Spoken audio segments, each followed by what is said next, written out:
Alors bonjour à tous, il est 15 heures, donc nous démarrons ce webinaire fiducial. Donc ce webinaire intitulé Comment sauver la trésorerie de mon restaurant dans le cas de la crise que nous vivons actuellement, crise du Covid-19. Donc je remercie tous les internautes qui se sont inscrits à ce webinaire.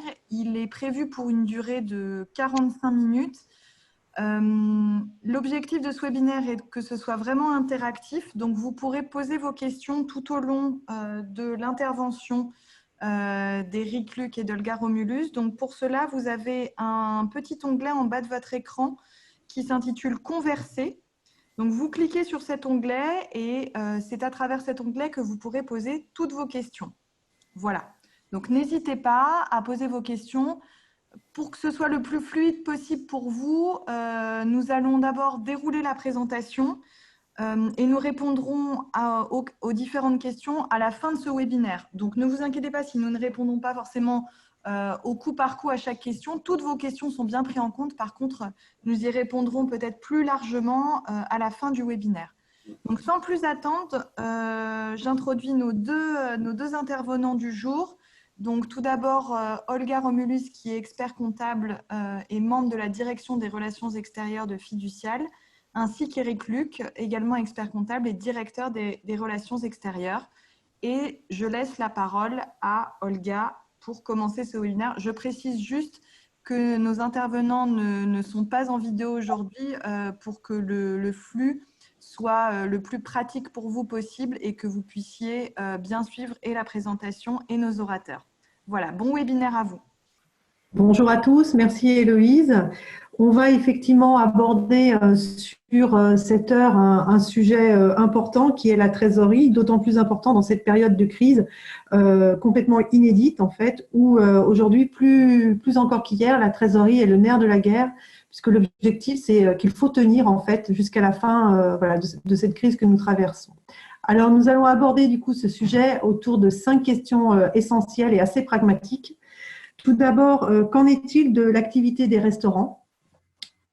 Ça peut paraître enfoncer une porte ouverte, mais c'est important dans ce secteur d'activité de rappeler voilà, quelles sont les interdictions et quelles sont les autorisations pour pouvoir du coup appliquer les mesures au cas particulier de chacun. Dans un deuxième temps, nous regardons comment bénéficier des délais de paiement des échéances sociales et fiscales. Il y a aujourd'hui des reports qui ont été permis, d'autres qui sont possibles, d'autres sur lesquels on ne sait pas encore ce qu'il en sera. Donc, on va essayer de vous donner voilà, le maximum d'informations à date pour voir ce qui est possible de faire. On abordera ensuite le fameux fonds de solidarité financé par l'État, qui a fait l'objet de beaucoup d'actualités cette semaine avec la sortie du décret. Donc, savoir exactement ce qu'il en est de cette aide, à qui elle s'adresse, comment l'obtenir.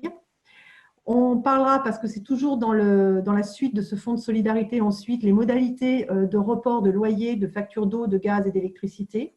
Et enfin, on terminera par le plat de résistance, on va dire, c'est toutes les mesures de soutien aujourd'hui qui sont proposées par les banques françaises.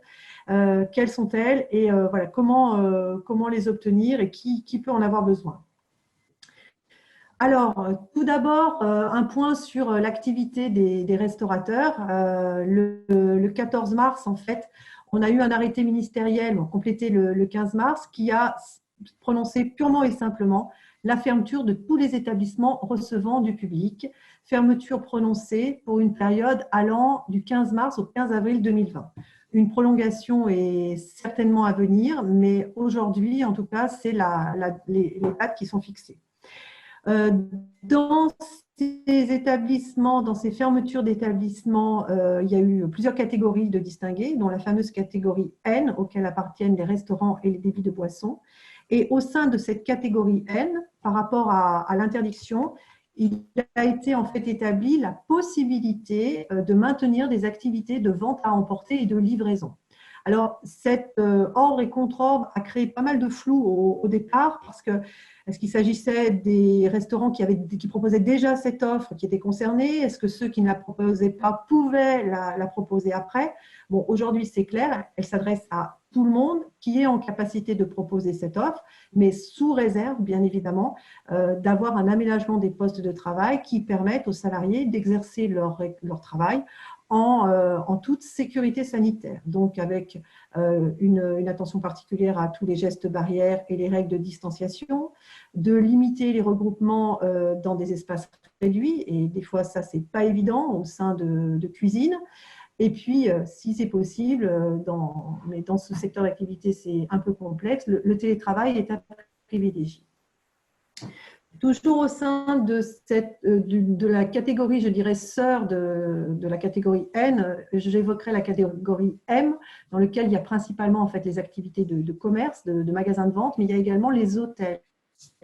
Les hôtels, du coup, aujourd'hui, peuvent demeurer ouverts. Ils ne sont pas interdits d'activité, contrairement aux restaurants.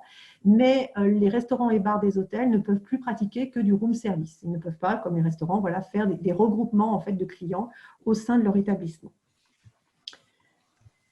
Alors, ce panorama étant posé, qu'en est-il maintenant des leviers pour voilà, préserver sa trésorerie, que je sois donc un restaurant qui a la possibilité de conserver une partie de son activité ou que je suis un restaurant qui a purement et simplement arrêté son activité? Eh bien, ces modalités s'appliquent, on va dire, dans les différents cas.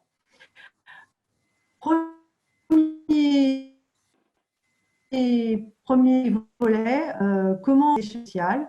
Alors, deux cas de figure. Tout d'abord, les échéances sociales, si vous êtes employeur, c'est-à-dire les charges sociales de vos salariés. Vous aviez au 15 mars, donc. Alors, nous avons une coupure de son de la part d'Olga. Eric, je vous laisse prendre la main. Donc, on était sur les échéances sociales. Donc, la première, c'est quand vous avez du personnel. Donc, les employeurs, pour l'échéance du 15 mars, avaient la possibilité donc reporter au 5 avril. Merci. Donc, pour le report des échéances sociales, donc je vous ai fait le point sur ce qui concernait donc les charges d'URSSAF. Pour ce qui concerne les cotisations de retraite complémentaires, il est également possible de demander un report de délai. Pour cela, il faut que vous vous rapprochiez de votre institution de retraite complémentaire. Et enfin, une information très récente est sortie. L'ensemble des partenaires sociaux donc de votre branche a pris la décision d'exonérer de cotisations sociales tous les contrats collectifs de prévoyance et de santé. Donc, c'est quelque chose de nouveau qui est uniquement pour la branche HCR et qui concernera les cotisations du second trimestre 2020. Maintenant, en tant que travailleur indépendant, c'est-à-dire pour les dirigeants qui cotisent à la SSI, à la Sécurité sociale des indépendants, l'ancien RSI, normalement, votre échéance mensuelle du 20 mars n'a pas été prélevée. Elle doit être lissée sur les échéances à venir. Ça veut dire que si j'avais une échéance de 1 000 € à payer au 20 mars, elle n'a pas été prélevée et ces 1 000 € seront étalés d'avril à décembre, donc ça doit faire 8 mois, donc ça sera donc 1/8 de ces 1 000 € qui seront présentés à mon prélèvement du 20 avril, 20 mai, etc.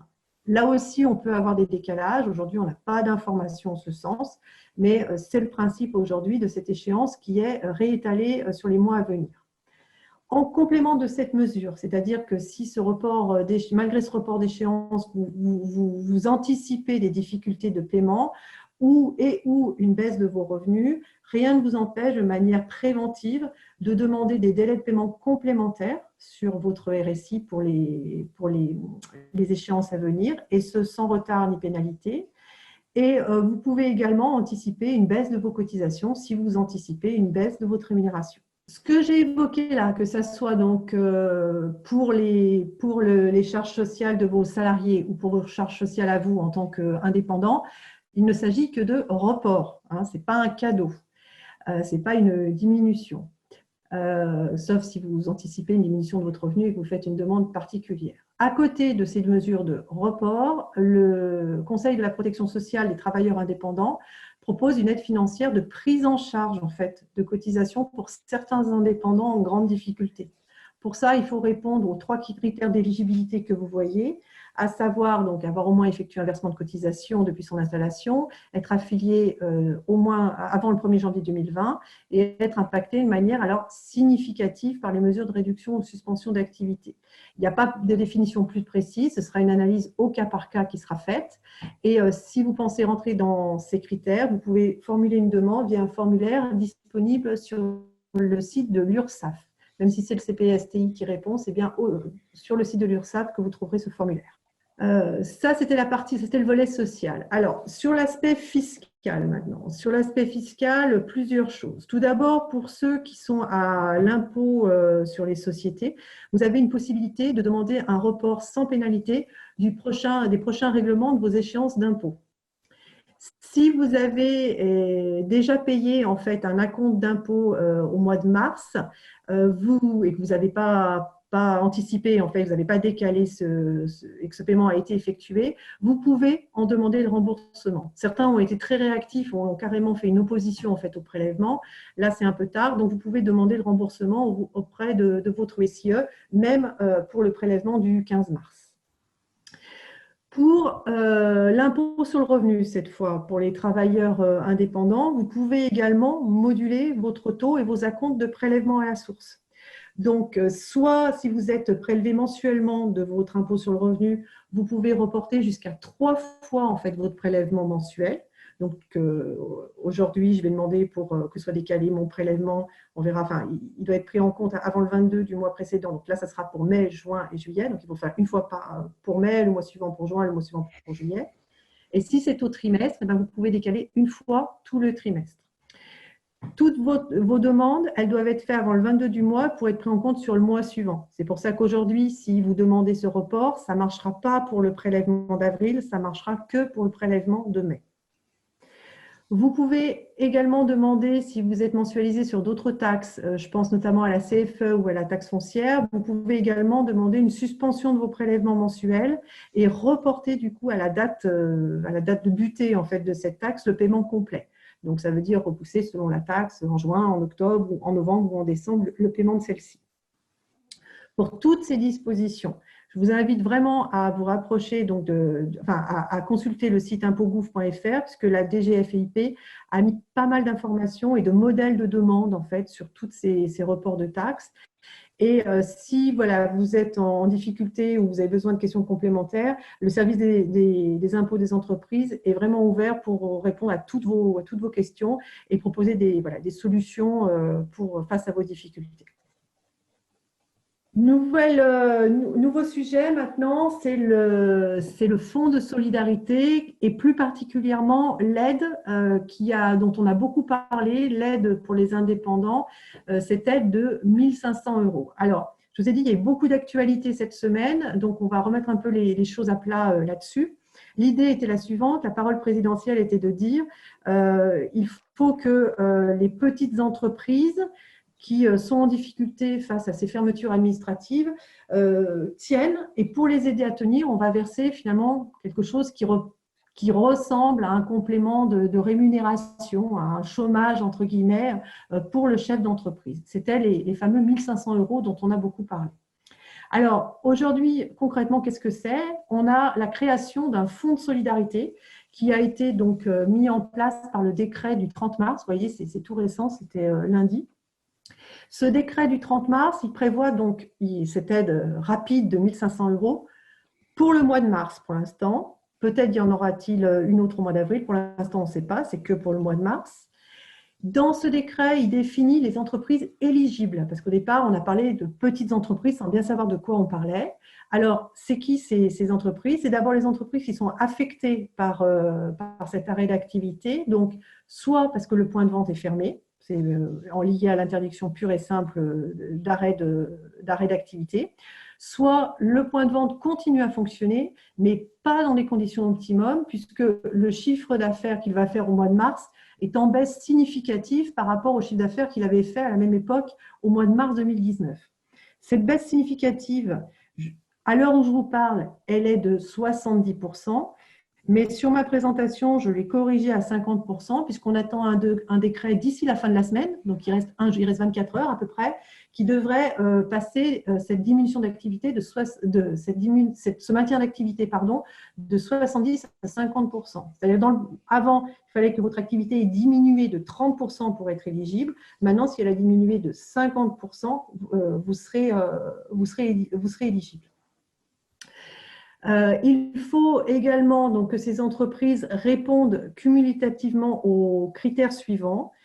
cumulativement, excusez-moi, j'ai du mal à le prononcer. C'est important parce que les 3 critères sont quand même très restrictifs. Il faut que l'entreprise ait un effectif inférieur ou égal à 10 salariés, un chiffre d'affaires hors taxe inférieur à 1 million de chiffre d'affaires sur le dernier exercice et un bénéfice annuel imposable inférieur à 60 000 €, retraitement étant fait le cas échéant de la rémunération du dirigeant. En clair, si vous avez un effectif inférieur à 10, un chiffre d'affaires inférieur à 1 million, ça c'est à peu près compréhensible, mais vous avez un résultat qui est de 40 000 €.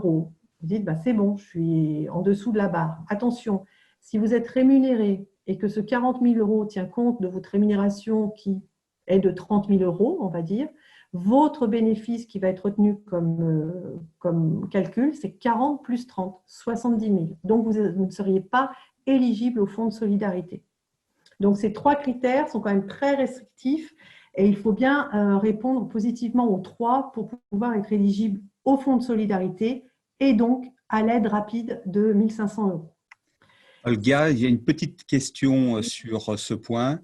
Un restaurateur nous dit qu'il a commencé à travailler en take-away pendant quelques jours, puis a arrêté parce que c'était trop compliqué ou il n'y avait pas assez de clients. Est-ce que le peu de CA peut faire basculer dans le deuxième cas de figure, avec la baisse du chiffre d'affaires ou fermer en application des textes? Si je comprends bien, en fait, il aura du chiffre d'affaires. En fait, le critère, c'est vraiment comparer, même si le périmètre d'activité n'est pas le même finalement, puisqu'au mois de mars 2019, il était qu'en restauration assise, et au mois de mars 2020, il fait de la restauration assise et du take-away. On va comparer les 2 chiffres d'affaires, quel que soit leur périmètre. Oui. Alors, le complément de réponse, c'est qu'on pense pour l'instant qu'il n'aura pas le droit à cette aide de 1 500 €, mais les salariés pourront être dans le cas du chômage partiel. Voilà, mais ah oui, non, c'est 2 critères différents. C'est 2 choses différentes, effectivement. Voilà, c'est 2 choses différentes. Et c'est même peut-être bien qu'il l'ait fait, ce takeaway au regard du chômage partiel. Le chômage partiel, ce n'est pas un sujet qu'on abordera aujourd'hui. On va faire un webinaire la semaine prochaine pour justement en parler. Parce qu'effectivement, dans les critères de baisse d'activité et la possibilité qu'ils avaient quand même de proposer cette offre à emporter, bon nombre de restaurants se servent de cet argument pour bien démontrer à la directe qu'ils ont tout fait pour maintenir leur activité, qu'ils ne peuvent pas et qu'ils sont obligés de recourir au chômage partiel. Je reviens sur le fonds de solidarité. Donc, si vous êtes éligible au fonds de solidarité et que vous bénéficiez de l'aide de 1 500 €, vous pouvez bénéficier d'un complément à ces 1 500 € à hauteur maximum de 2 000 € qui, cette fois, s'adresse aux plus fragiles. C'est-à-dire, il faut que, au-delà des critères que l'on a démontrés juste avant pour la première partie de l'aide, vous démontriez également que vous êtes dans l'impossibilité de régler vos créances exigibles à 30 jours et que vous vous êtes vu refuser un prêt de trésorerie d'un montant raisonnable par votre banque. Rien ne définit le montant raisonnable, je vous le dis, mais voilà les critères complémentaires. Donc, c'est vraiment pour les restaurants les plus fragiles. Et pour ces 2 volets du fonds de solidarité, donc, les 1 500 €, vous pouvez depuis hier en fait faire votre demande si vous êtes éligible auprès de la DGFiP. Et les 2 000 €, vous pourrez en faire la demande à compter du 15 avril, mais cette fois auprès de votre conseil régional. Ce ne sont pas les mêmes financeurs sur les deux volets de l'aide. Olga, j'ai encore une question sur ce point, les 1 500 €. Le cas d'un président d'une SAS qui n'a pas de contrat de travail et qui pose la question, est-ce qu'il aura le droit à ce 1 500 €? Donc là, on va rentrer sur les conditions pour obtenir les 60 000 €. Oui, exactement. En fait, si vous êtes éligible, ça ne tient pas compte vraiment de votre… Enfin, ça tient même pas du tout compte en fait de votre structure juridique ou de votre régime social. C'est vraiment des critères qui sont liés à l'activité. Et si vous êtes président de SAS, que vous versez une rémunération, il faudra regarder voilà, si votre bénéfice retraitement de fait de votre rémunération est en dessous ou au-dessus de la barre des 60 000 €. Quatrième point, c'est le report des factures d'eau, de gaz, d'électricité et de loyer que je verrai juste après. Alors là aussi, c'était un engagement fort du président Macron qui a annoncé cette mesure en rappelant que c'était pour les petites entreprises, sans en dire plus. Et là, toujours dans le cadre en fait, du décret qui est sorti cette semaine, on a eu des éclaircissements. Cette mesure en fait, de report automatique des factures d'eau, de gaz et d'électricité, elle s'adresse si l'entreprise est éligible au fonds de solidarité, c'est-à-dire aux 3 critères qu'on a vus précédemment. Si vous êtes éligible au fonds de solidarité, à ce moment-là, vous pouvez vous prévaloir de l'ordonnance 2020-316 du 25 mars, qui en son article 3 prévoit en fait que dans ce cas-là, vous pouvez bénéficier d'un report du paiement de ces différents prestataires. Vous devez donc adresser cette demande à vos fournisseurs habituels et le paiement de ces échéances sera reporté du coup à la fin de la période à la fin de la crise sanitaire et étalé sur une durée au moins égale à 6 mois. Donc aujourd'hui, je dois 1 200 € en fait à ces fournisseurs. J'arrête de les payer et dans 6 mois, en fait, ces 1 200 €, enfin, dans 6 mois, non, je ne sais pas, à la fin de la crise sanitaire, pardon, on va espérer que ça soit le plus court possible, on va dire dans 2 mois, ces 1 200 € en fait, vont être réétalés sur les 6 mois qui suivent. Donc, je paierai des factures entre guillemets majorées de 200 € pendant 6 mois pour absorber ma dette. En ce qui concerne cette fois le report des loyers, alors, même combat. Si l'entreprise est éligible au fonds de solidarité, à ce moment-là, elle peut se prévaloir donc, de l'ordonnance, toujours la même, mais cette fois à l'article 4. Et cette ordonnance, en fait, elle prévoit la chose suivante. Dans la loi, si vous ne payez pas votre loyer, vous vous exposez à des pénalités, etc. Mais surtout, en termes de bail commercial, vous avez une clause résolutoire en fait, qui s'applique, c'est-à-dire la résiliation pure et simple de votre bail. Donc, c'est quand même assez sévère comme sanction.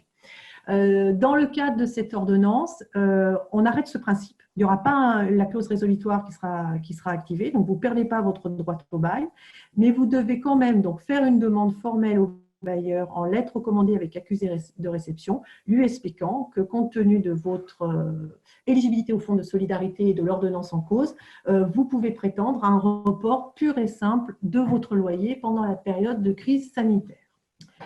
Si vous n'êtes pas éligible au fonds de solidarité, eh bien, ce droit, entre guillemets, ne s'applique pas. Et donc, il va falloir trouver, en fait, dans la loi, d'autres moyens de demander, ce n'est pas dit que ça vous soit accordé, mais de demander, en fait, ce report de loyer. Donc, premier cas, vous pouvez demander une suspension de paiement si vous n'êtes pas éligible au fonds de solidarité et si votre activité, elle est suspendue, c'est-à-dire que vous ne pouvez pas la pratiquer, vous êtes fermé. À ce moment-là, vous pouvez arguer de la difficulté de paiement que vous avez en lien avec un cas de force majeure, c'est l'article 12-18 du Code civil, que vous signifiez, toujours pareil, en courrier, en lettre recommandée à votre bailleur. Si vous avez encore une activité qui est maintenue, mais qu'elle est moins tonique et que du coup, vous avez des difficultés également pour payer vos loyers, à ce moment-là, vous pouvez faire une demande de délai ou d'aménagement des modalités de paiement. Vous pouvez, de la même façon, signifier à votre bailleur cette difficulté et lui demander, par la même occasion, qu'il n'applique pas, s'il vous octroie ce délai de paiement, ni pénalité de retard, ni clause résolutoire, pour ne pas vous retrouver en difficulté par rapport à ce que je disais, c'est-à-dire qu'un impayé en fait, sur votre loyer risque de vous faire basculer dans la rupture finalement de votre contrat de bail commercial. Donc, on vient de voir toutes les aides et les mesures que vous pouvez bénéficier au niveau fiscal, au niveau social pour les charges sociales, pour l'aide exceptionnelle et pour votre loyer et certaines charges. On va aborder la semaine prochaine, en début de semaine prochaine, un autre webinaire concernant le chômage partiel. La dernière partie, ça va être au niveau des mesures bancaires. Et pour introduire ce sujet, je vais séparer en 3 grandes catégories. La première catégorie, ça va être les emprunts ou les crédits baux que vous aviez avant la période de confinement, c'est-à-dire le 16 mars. La deuxième partie, ça sera les aides que les banques vont vous faire à partir du 16 mars. Et la troisième partie, c'est le rôle de la BPI en plus des 2 premières. Donc, si je reviens sur le soutien des banques françaises, dès le 16 mars, la Fédération des banques françaises a pris des mesures d'accompagnement pour traiter le sujet de l'endettement des entreprises à cette date. Et la principale mesure, ça a été le report, la possibilité de report ou d'échelonnement jusqu'à 6 mois des remboursements de vos emprunts pour les entreprises sans coût supplémentaire. C'est-à-dire qu'ils ne peuvent pas modifier les taux, ils ne peuvent pas modifier les conditions, les garanties, mais ils vont reporter. Ils ont la possibilité de vous faire un report de 6 mois. Si vous aviez un emprunt qui se termine en juin 2025, eh bien, il sera reporté au 31 décembre 2025. La seule chose supplémentaire que vous allez payer, c'est les intérêts sur cette période de suspension. Donc, qui seront payés à la fin du 6e mois par prélèvement des banques. Deuxième possibilité que vous avez, c'est si le matériel que vous avez pris pour le financement de votre restaurant, vous l'avez pris en crédit bail, même si ce n'est pas expressément visé par les dispositifs, mais que vous l'avez fait dans les principales banques, vous pouvez aussi demander cet échelonnement de ces 6 mois pendant la durée du confinement. Autre possibilité que les banques vous offrent, si vous avez une situation de trésorerie extrêmement tendue, eh bien, vous avez la possibilité de mettre en place une procédure accélérée de crédit. Elle doit être traitée dans les 5 jours. Vous allez demander ces aides directement à votre conseiller financier. Même s'il est en télétravail, c'est lui qui sera votre correspondant. Deuxième possibilité, c'est vous avez quand même des frais fixes qui courent sur cette période de confinement et vous n'avez pas la trésorerie nécessaire. Et donc, depuis le 25 mars, les banques françaises, avec l'État et BPI France, a créé le prêt de trésorerie de garantie de l'État. Donc, c'est une avance de trésorerie qui peut aller jusqu'à 25% de votre chiffre d'affaires, le chiffre d'affaires de 2019. Si vous avez un chiffre d'affaires qui est extrêmement saisonnier, il faudra le préciser pour tous ceux qui sont mer ou montagne. Cette avance de trésorerie sera remboursable sur une période maximum de 6 ans, avec un différé de remboursement de 12 mois. Et ensuite, vous allez rembourser, si vous souscrivez cet emprunt, admettons le 10 avril, eh bien, vous allez commencer à rembourser le 10 avril 2021. Ce prêt, cette avance de trésorerie bénéficie de la garantie BPI France à hauteur de 90%. Peut-être que le banquier va vous demander une garantie pour ce 10%. Le taux de ce financement, il sera au minimum de 0,25% parce que c'est la rémunération de la BPI France. Aujourd'hui, il est capé sur Euribor. Euribor est aujourd'hui à 0%, donc normalement, vous devriez pouvoir obtenir ce prêt à 0,25%. Mais il peut y avoir un petit peu plus. Mais ce taux n'est pas définitif. Les banques se laissent entre le 8e et le 10e mois de différer de cet emprunt pour fixer de façon définitive l'emprunt parce que les banques aujourd'hui sont incapables de définir si les taux vont augmenter avec cette période. Ce prêt, cette avance de trésorerie est aussi cumulable avec les prêts sans garantie comme les prêts accordés par les conseils généraux à taux zéro avec des différés de remboursement. La BPI dans tout ça. La BPI, eh bien, si vous aviez déjà au préalable un emprunt vis-à-vis d'elle, automatiquement, ils ont fait la suspension du paiement de ces échéances. Et ils viennent de créer 2 nouveaux prêts. Le prêt Atout, qui va de 50 000 à 5 millions d'euros, donc on est des TPE aux grosses PME, avec une durée de 3 à 5 ans et aussi un différé d'amortissement de 12 mois. Il n'y aura ni frais de dossier, ni de garantie, puisque c'est la BPI qui est son propre garant. Et puis aussi, un deuxième, ça s'appelle le prêt rebond, qui peut être monté conjointement avec les régions, avec ou sans, ou que les régions, entre 10 000 euros et 300 000 euros. La durée est de 7 ans, avec là un différé d'amortissement de 2 ans.